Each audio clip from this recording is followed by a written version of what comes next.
Pilipino ni Patricio Mariano.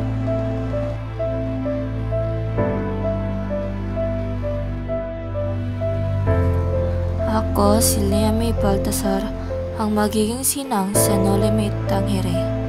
Ako si Sinang, ang isa sa mga kaibigan ni Maria Clara na matapat, mapagkatiwalaan at masayahin. Ako ay anak ni Kapitan Basilio sa San Diego. Ako ay isang mabait, matulungin at masipag. At kahit anuman ang nangyari sa akin, ay nanatili pa din ako. Kahit hindi maganda ang aking kahinatnan, ay nanatili pa rin akong masaya.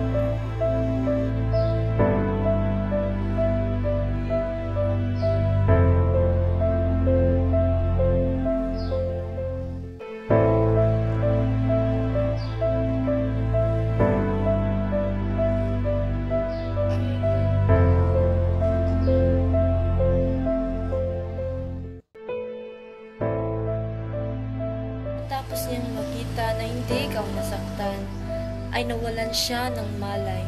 Marahil labis siya ng kinabahan sa nangyari.